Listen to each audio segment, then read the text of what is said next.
بسم الله الرحمن الرحيم Wa syukri wa sholatul kusufi. Boleh sholat jenazah, sujud tilawah. Kalau pas kita ngaji habis sholat subuh ketemu ayat sajdah, maka kita sujud itu diperkenankan karena ada sebab. Kemudian sujud syukur karena kita habis dapat nikmat, habis sholat subuh dengar kabar kita dapat panggilan haji, kuota kita dapat, kita sujud syukur. Habis sholat subuh kita dengar info anak kita lulus ujian atau lamarannya diterima, misalnya ya, lamaran gadisnya, lamaran pekerjaannya, kemudian kita sujud syukur. Sekalipun di waktu karohah, karena ada sebab maka tidak lagi dimakruhkan. Wa sholatul kusufi, demikian sholat gerhana. Wala tukrahu sholatul istisqa fi hadil awqat, demikian juga sholat istisqa, kita minta hujan alal asah. Kemudian kalau sholat istikharah gimana? Kalau sholat istikharah karena sebabnya mutaakhir maka dia tidak diperkenankan. Sholat istikharah itu ada sebab sih, tapi sebabnya nanti. Istikharah kan minta kebaikan. Nah, kalau sebabnya datang tadi atau sedang, itu boleh. Misalnya orang telah mati, tapi orang akan mati nggak boleh disolatin duluan. Nggak boleh. Sebabnya nanti. Wa kadza tukrahu rakaata al-ihram alal ashah.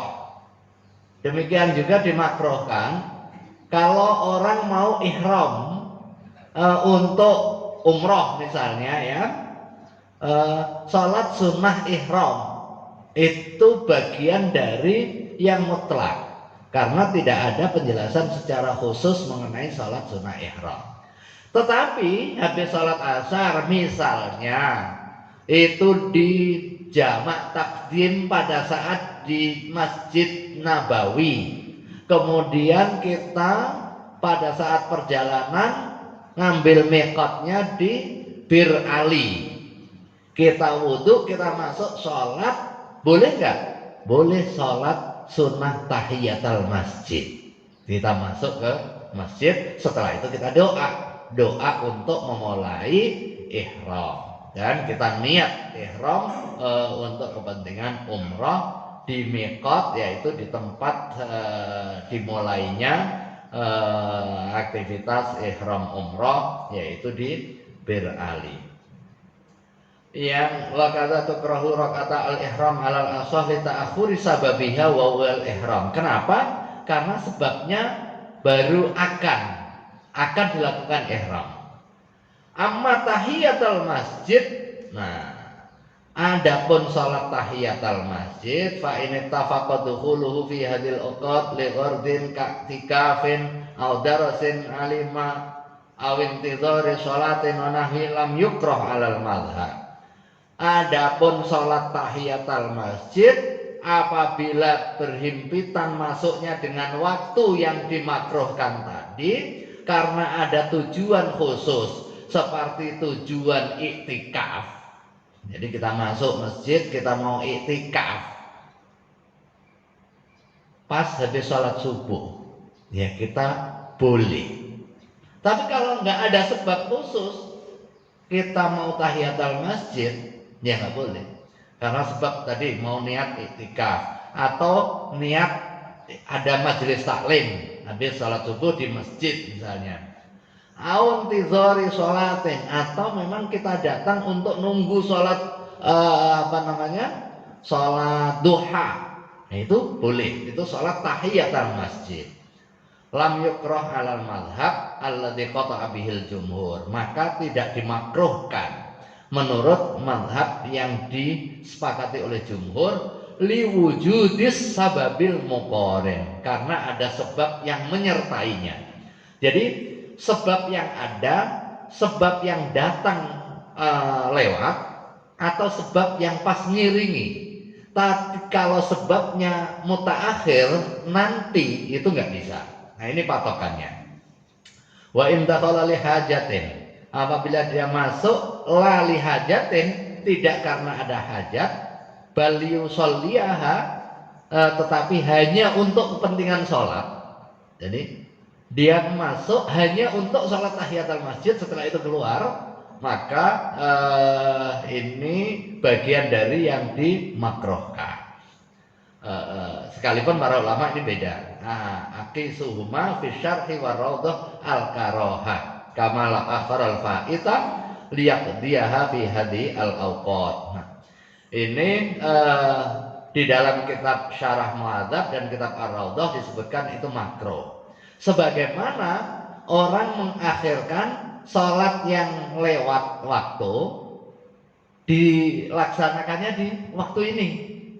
Misalnya sholat isya lewat, nggak dia laksanakan, dilaksanainnya nunggu pas setelah sholat subuh ini. Nah, setelah waktu yang terlarang. Wa'lam anna min jumlatil asbab i'adatus sholat. Nah, salah satu sebabnya adalah i'adatus sholat, mengulang sholat. Seperti apa? Haitsu syuri'at ka sholatil munfarid wal mutayammim wa nahwihima, wallahu a'lam. Seperti sholat munfarid. Misalnya kita sholat sendiri nih subuh. Setelah itu ada jamaah. Kita ngulang. Nah, itu bagian dari yang enggak terlarang. Bagian dari hal yang enggak terlarang. Jadi mengulangnya orang yang sholat sendiri pada saat ada jamaah, atau mengulangnya sholat orang yang bersucinya dengan tayamum, setelah itu ada air, dia wudhu kemudian dia sholat lagi, itu enggak terlarang. Wallahu a'lam bishawab. Ada pertanyaan? Silakan Pak Noto dan Pak Ano. Baik, terima kasih. Terkait dengan waktu untuk memakamkan jenazah, apa memang ada waktu-waktu tertentu yang dilarang? Misalnya asar atau isya atau apa gitu. Baik, terima kasih. Terima kasih. Prinsipnya di dalam memenuhi hak-hak jenazah itu alal faur, segera dimandikan, segera dikafani, segera disalatkan, segera dikuburkan. Tidak mengenal waktu terlarangnya. Cuma perlu difahami dan juga dihitung mengenai waktu rentang pelaksanaan yang membutuhkan waktu tertentu dengan nabrak beberapa jenis kewajiban yang waktunya pendek. Misalnya meninggalnya jelang maghrib, kemudian mau kita langsung makamkan. Begitu kita makamkan, nanti membutuhkan waktu petugas pemakaman, kemudian al-muazzi, orang yang ikut takziah hadir dan potensial untuk habis waktu maghrib. Maka ini didelay atau ditunda karena untuk kepentingan kemaslahatan menjalankan kewajiban yang lain. Kalau malam terlarang apa tidak? Tidak. Prinsipnya tidak. Dan juga tidak dimakruhkan. Kecuali dengan dilaksanakan di malam hari ada kesulitan sehingga potensial salah kita melaksanakan, atau di situ fihi dharar, ada bahaya yang dikhawatirkan timbul. Misalnya takutnya orang yang mau azin nanti kejeglong menimbulkan bahaya lah, atau ada binatang buas. Nah, ini karena ada hajat dan ada maslahat yang hendak dituju, dia bisa didelay, bisa ditunda. Atau karena pertimbangan nunggu. Nah, ini nunggu bisa jadi itu menjadi salah satu sebab untuk mendelay. Tapi siapa yang ditunggu? Nah, yang ditunggu kerabat. Nah, kalau kerabatnya misalnya ngerti agama, biasanya ya nggak ditunggu, udah nggak apa-apa, diikhlaskan saja. Karena bagian dari sunnah pemenuhan hak jenazah adalah penyegeraannya. Memenuhi hak jenazah wajib, tetapi menyegerakan pemenuhan hak jenazah itu sunnah. Nah, itu prinsipnya. Demikian juga aktivitas-aktivitas yang menjadi pengikut dari hak jenazah, yaitu misalnya soal penunaian utang-utangnya, itu segera, bagi warisnya segera. Karena apa? Begitu meninggal, maka hartanya sudah tidak menjadi harta orang yang meninggal tadi. Nah, ketika meninggal, terkait dengan hak harta, yang pertama dipastikan pemenuhan hak jenazahnya. Kalau hak jenazahnya membutuhkan harta, sementara tidak ada yang tabarruk untuk memenuhinya, maka diambilkan dari harta yang ditinggalkan tadi. Misalnya untuk beli kafan, beli kapling pemakaman misalnya, ini diambilkan dari harta itu. Kemudian yang kedua, memenuhi hutang-hutangnya. Bisa hutang kepada Allah, bisa hutang kepada sesama. Hutang pada Allah misalnya, ini belum disakatin, keluarin dulu. Kemudian pernah nazar apa gitu ya, nah, hutang kepada sesama, termasuk kepada pinjol. Nah, kalau ada pinjol datang ya dipenuhi. Tapi riba ya, itu sudah terikat, dia punya kewajiban untuk memenuhinya minimal terkait dengan pokok hutangnya. Kemudian yang ketiga, wasiat-wasiatnya ditunaikan. Baru kemudian yang keempat, kalau masih ada, itu dibagi ahli waris. Tapi kalau dari tiga ini sudah defisit, minus misalnya, ya ahli waris nggak nanggung. Jadi nggak nanggung itu tidak dari hartanya ahli waris.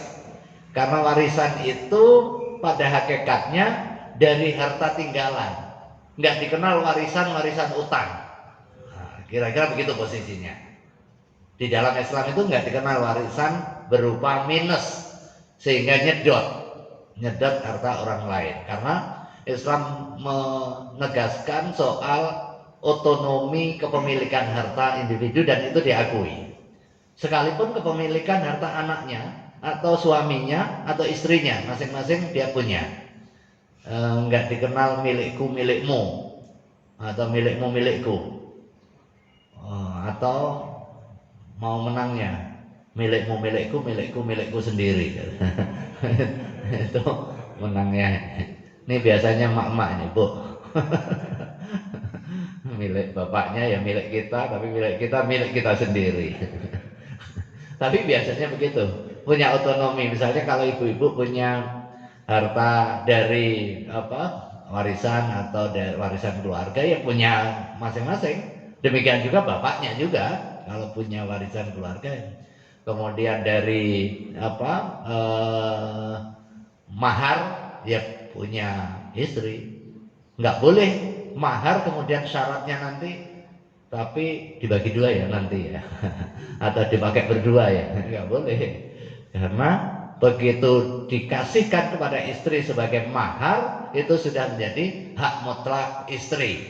Mau ditasarrufkan, mau dibagi ke kita, mau dipinjemkan, mau dijual ke kita lagi misalnya, ya itu sudah otoritas mutlak istri ya. Lanjut, monggo Pak Adi. Tadi waris itu jadi nerusin waris. Tadi Ikutin satu orang yang meninggal atau setelah dibaginya setelah dua-duanya meninggal.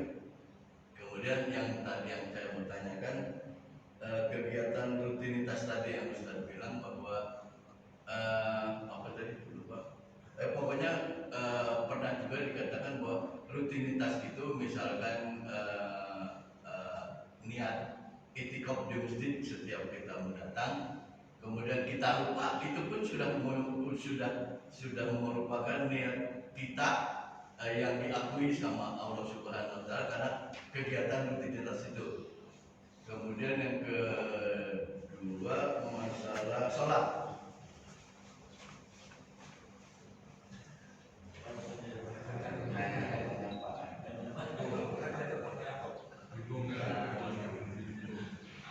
Batu.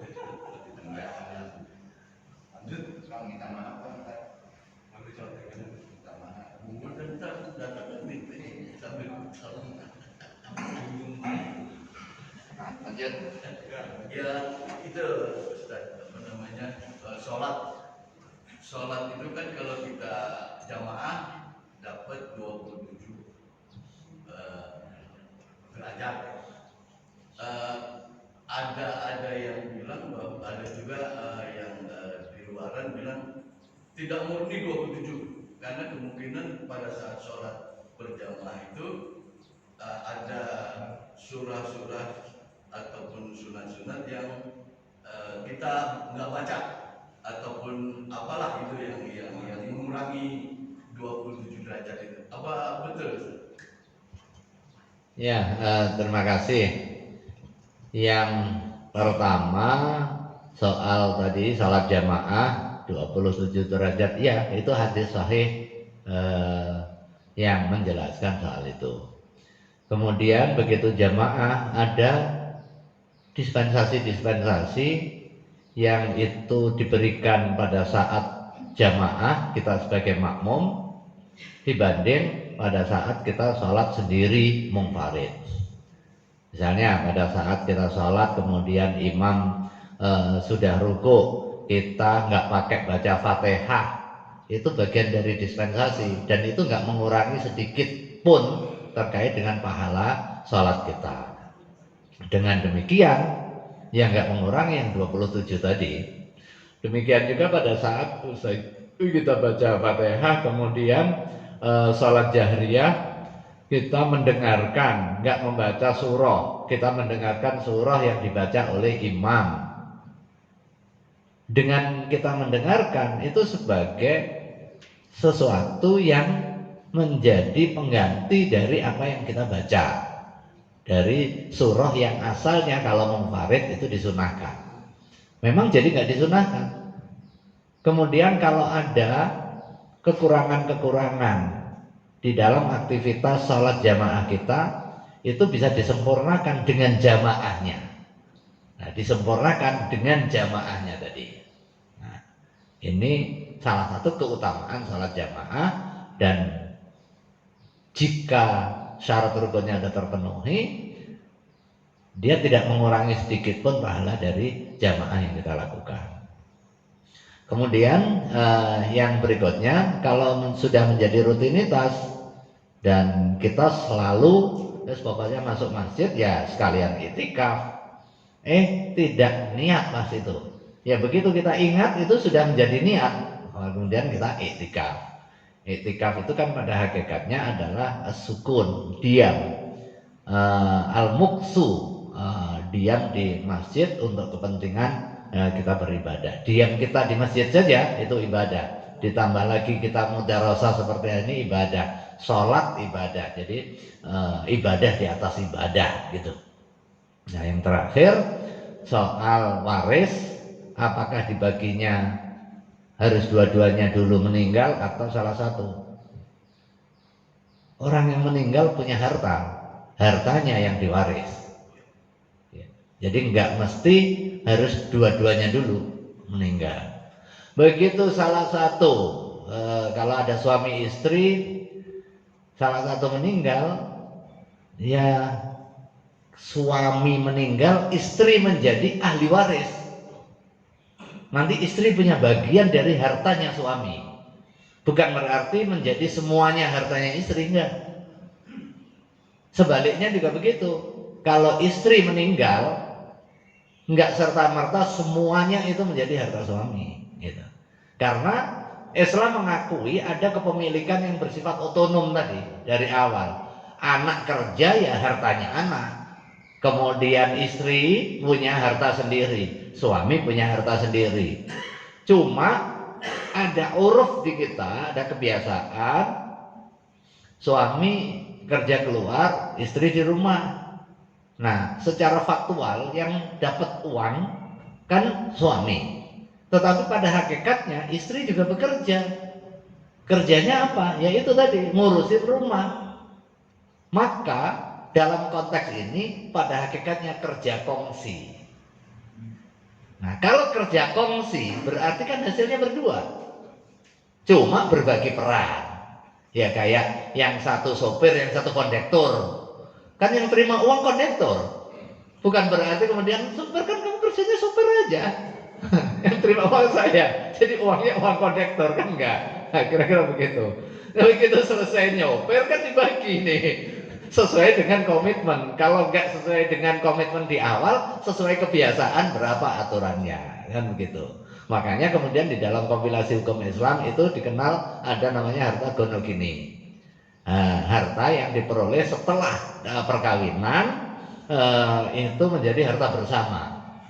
Nah, kalau harta bersama berarti caranya kalau di dalam konteks kompilasi hukum Islam didefinitifkan dulu mana yang punya masing-masing dari sisi bawaan. Jadi kalau jejaka kaya dulu sudah atau perempuannya sudah kaya duluan, ya itulah harta masing-masing nanti. Nah, setelah nikah dihitung nih harta yang diperoleh bareng-bareng. Nah, nanti udah dari situ udah didefinitifkan bagi dua. Nah, begitu salah satu meninggal, yang bagiannya yang meninggal, misalnya bagiannya suami, di situ istri ada haknya. Nah, berapa? Tergantung ada anak apa enggak. Kalau anak perempuan satu berarti setengah bagiannya. Kan itu, setengah dari harta yang ditinggalkan setelah dikeluarkan tadi kewajiban-kewajiban. Jadi setengah. Atau kalau ada anak laki-laki, udah dia nunggu dulu. Anak laki-laki kemudian istri ada saudara misalnya. Nah, karena ada anak laki-laki berarti saudara kandungnya nggak dapat. Sekalipun dia ahli waris tapi dia terhalang. Nah, istri dapat berapa? Istri kalau ada anak itu posisinya istri 1/8 dari harta yang ditinggalkan. Kalau istri yang meninggal posisinya sama, suami dapatnya 1/4. Kalau nggak ada anak, suami dapatnya setengah. Kalau nggak ada anak, istri dapatnya 1/4. Nah, ini posisinya. Kalau sisanya kemudian kalau ada anak tadi 1/8, yang satu 1/4, anak laki-laki satu, ya udah sisanya itu. Kalau 1/4, 1/8, sisanya buat anak laki-laki. Kalau anaknya 10 laki-laki semua, ya sisanya dibagi 10, gitu kan. Sisanya dibagi 10. Kalau istrinya 4, ya tadi itu jumlah 1/4 dibagi 4 atau 1/8 dibagi 4. Nggak boleh istri tua karena tua jadi lebih banyak. Atau karena muda, karena kebutuhan make upnya lebih banyak jadi bagiannya lebih banyak. Enggak. Jadi setara itu kalau istri tua, istri muda. Tapi yang masih jadi istri. Kalau mantan istri ya enggak. Kalau mantan istri ya enggak dapat. Status istri yang jadi ahli waris itu adalah istri pada saat si suaminya meninggal. Nah, kalau ada laki-laki nikah sampai 5 misalnya, ya yang satu pasti enggak. Berarti itu enggak sesuai dengan syariat. Tapi pernah nikah 4, pada saat dia meninggal tinggal 1, berarti yang mantan tadi ya nggak dapat. Nggak boleh datang tiba-tiba si mantan minta bagian. Beda halnya kalau si mantan tadi punya anak, masing-masing punya anak, anaknya kedudukannya sama. Karena anaknya bapaknya tadi, sekalipun beda ibu. Beda halnya kalau anaknya ibu lain. anaknya ibu lain, yang mati ibunya. Benar itu anak bapaknya, tetapi bukan anak ibu yang mati. Ya berarti dia nggak dapat bagian. Gitu. Makanya perlu ada penjelasan secara lebih utuh mengenai siapa-siapa yang akan menjadi ahli waris diidentifikasi. Wallahu a'lam bishawab. Mudah-mudahan ada guna dan faedahnya. Kita akhiri dengan bacaan Ummul Kitab Al-Fatihah. A'udzubillahi minasyaitonirrajim. Bismillahirrahmanirrahim. Alhamdulillahirabbil alamin arrahmanirrahim maliki yaumiddin. Iyyaka na'budu wa iyyaka nasta'in. Ihdinas siratal mustaqim siratal ladzina an'amta 'alaihim ghairil maghdubi 'alaihim waladdallin. Amin. Wa rahmatullahi minkum. Wassalamualaikum warahmatullahi wabarakatuh. Sallallahu alaihi